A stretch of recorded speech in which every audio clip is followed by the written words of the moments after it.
Hi there, it's Peter Boskis with another video about the Bright Coming Soon policy. Our last video focused on what the new policy actually is and gave some real-world examples of what you can do with that policy or what you cannot do with that policy. Today we're going to be talking about what the impetus for the policy is. First we'll talk about what Bright's actual declared reasoning was, what they're putting out in the public as the reasoning for putting this policy into effect. And then we're going to dive a little bit deeper and talk about some of the real motivations behind what this policy is all about. The feedback from our last video was incredible. We've gotten a ton of calls, emails, all that type of thing. So we're actually going to open things up for a mailbag for the future videos after this one. So you can email us directly at mailbag@notsobrightpolicy.com with any questions or comments, and we will answer a lot of those questions in follow-up videos. So Bright has really given two reasons that they are implementing this policy at this point. The first one is they are trying to curb coming soon listings or brokerage exclusive listings that are advertised online, and the second one are pocket listings.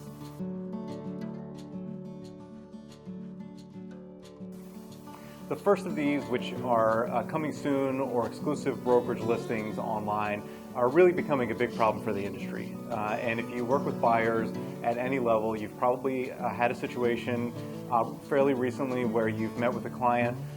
They said, hey, we want to take a look at 123 Main Street, and you say, okay, great, let me look it up in Bright real quick. You look it up in the MLS, and that property doesn't exist there. So you ask your client, okay, well, where did you happen to see this property? And they say, well, it was either on Zillow or it was on some brokerage website. And then you go to that website and you see the property listed there, but it's not in Bright yet.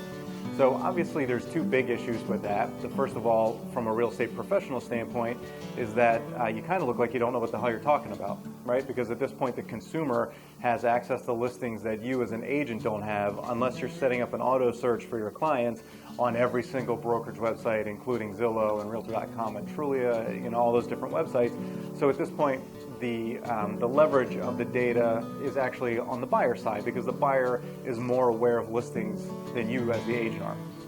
The second problem is this really is not a great situation for the consumer because at this point the consumer, if they really want to see all the listings that are going to be available, they also have to set up an auto search or have to visit multiple different websites. They might have to set up an account on 5, 6, 7 different brokerage websites, including, again, the aggregators like Zillow and Realtor.com and that kind of thing, just so they can make sure that they're not missing out on any listings. So from my own personal perspective as somebody that's really into real estate technology and more importantly a real estate broker who believes that the consumer experience is everything, this really is a legitimate concern right now that Bright's trying to fix, and I applaud them for at least trying to fix the issue. It's just not a good situation for the consumer to feel like they know more about the real estate market than the agent that they're supposedly going to hire, and also it's just not a good user experience for them. It doesn't make any sense for a consumer to have to try and look at multiple different websites before they can find a property that they're interested in. My problem with this policy, though, is that it doesn't actually fix this problem. So let's say Acme Real Estate is a large national brokerage, and they come up with a policy or a marketing practice where they take a listing, they follow Bright's rules, so once they've taken that listing, they put it in the MLS as coming soon, and then they put it on their brokerage-specific website. So a consumer, if they are visiting, let's say Zillow or another large brokerage website, will not see that listing. The only place that they might see that listing at this point would be if they visit Acme's brokerage website. So that doesn't actually fix the problem because the consumer still has to look at multiple different websites for them to be able to find the properties that they're interested in.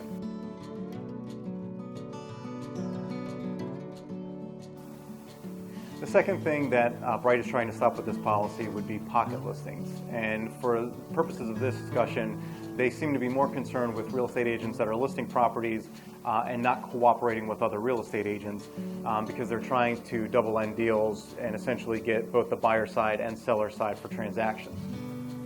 And to be honest, I don't know how much of an issue it is across the entire Bright footprint. And the reason I say that is because there have been multiple requests from agents once this policy came about to show us statistics on how many agents are double-ending deals or are doing pocket listings that aren't showing up in Bright or that they have a concern about. And we haven't heard any response whatsoever to any of those questions.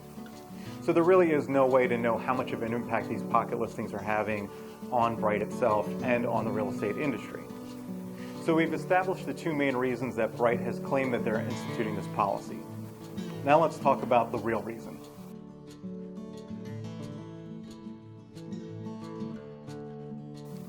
So as hard as it is to believe, Bright MLS is actually a technology company. And that may sound weird or feel weird to say because, let's face it, their technology is really outdated and it doesn't exactly feel like it's cutting edge. And most people, when they think about technology, they think about, what is new and what's innovative.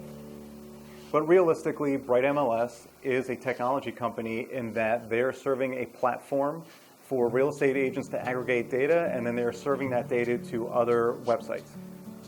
The problem is, Bright as an MLS, either now as an aggregate or before when it was Trend or MRIS and all the different MLSs that have come together to form Bright, they haven't innovated or done anything new or cutting edge literally in decades. Their main existence now is essentially as a giant database or a glorified Excel spreadsheet, and that's essentially what they were when they were created. And there's nothing wrong with that. Actually, I can make the case that that is all they should be, and they should get really, really good at being the best database they can possibly be. Making sure that their data is accurate, making sure that their data is easy to input, making sure that their data is easily accessible, making sure that their data is easily distributed. But we all know that that isn't the case. Left and right, you see agents complaining about the system itself, whether it's data inaccuracies, whether there are bugs frequently, service outages. It's just not a very well-run technology company. The problem is that even though Bright is a technology company, its existence and the way that it's run is much more like a governmental agency. So let's look at an analogy. Let's look at Bright MLS and how it compares to the Department of Motor Vehicles. If you're a real estate agent or broker in the Bright geographical footprint, there's a very good chance that you need to, at least in some capacity, use Bright as a tool, whether that's to put properties into the MLS for marketing, whether that's to search for properties in the MLS, and even if you aren't using the MLS directly, if you were only using, let's say, a brokerage website, but that brokerage website was using an IDX feed from Bright, you are still relying on Bright. And so Bright is a 100% market share monopoly at this point, much like the Department of Motor Vehicles is, because there's no competition for the Department of Motor Vehicles. It's a standalone entity, and if you want to have a driver's license and be able to legally drive on a road, you need to interact with the Department of Motor Vehicles. Now, I don't think I would be shocking anybody to say that interacting with the Department of Motor Vehicles is a horrible experience. Their websites are terrible, their customer service when you go to them in person is terrible, their rules are ridiculous, and realistically, you only deal with the Department of Motor Vehicles because you have to. Same thing with Bright. If there was another product out there that was performing the same function but had better customer service and better tools and better technology, chances are Bright wouldn't exist anymore because everyone would be using the alternative tool. Now, because Bright is capturing 100% of the market share, they don't have to innovate. Essentially, you have to use their product, you have to pay this fee every month or quarterly.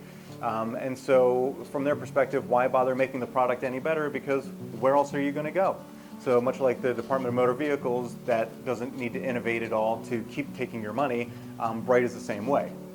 So the Bright Board of Directors was facing this dilemma, and they said to themselves, we are going to go out of existence sooner rather than later because technology is advancing much faster than we are, and people aren't relying on the MLS quite as much as they used to, let's say 5 or 10 years ago. What are we going to do about it? And they came up with two different options, or realistically there's two different options for them to follow. So the board of directors sits back and they say, we are facing a dilemma right now because we see that the consumer market is fracturing. We see that real estate agents aren't using the MLS the same way that they were 5 or 10 years ago. And we're at a point right now where the MLS is becoming less and less relevant because of all the other technology that's out there. And they as a board have realized that they really only have 1 or 2 different ways that they can go to keep Bright in existence. Now, the first of these 2 options would be for Bright MLS to innovate. So business innovation is when an organization introduces new processes, services, or products to affect positive change in their business. This can include improving existing methods or practices or starting from scratch. And the concept here is pretty simple. If Bright MLS would start innovating and making their service just an incredible service that any consumer or agent would want to use, they wouldn't have to worry about all the external pressure and disruptors that are happening, because they would actually have the market interested in using their product. The second option would be for them to stagnate and strangle. And by that, I mean that they could double down on their old way of doing business, and instead of innovating, the goal is to create obstacles and policies that strangle new ways of doing business rather than enhance or implement change for the better. So in short, rather than help facilitate change for the better, a monopoly is always better suited to legislate competing business models. And the principle here is a pretty simple one. Once a company gets big enough or has enough market share, they'll start to put policies into place that make it almost impossible for their clients to try a new service or product. A lot of times you'll see this with CRMs, for instance. Once you've put all of your clients into a particular database and you've been using that system for a while, essentially you get so entrenched that you feel like it's impossible or just too much of a headache for you to move over to a new system or company, because it wouldn't be worth changing at that point.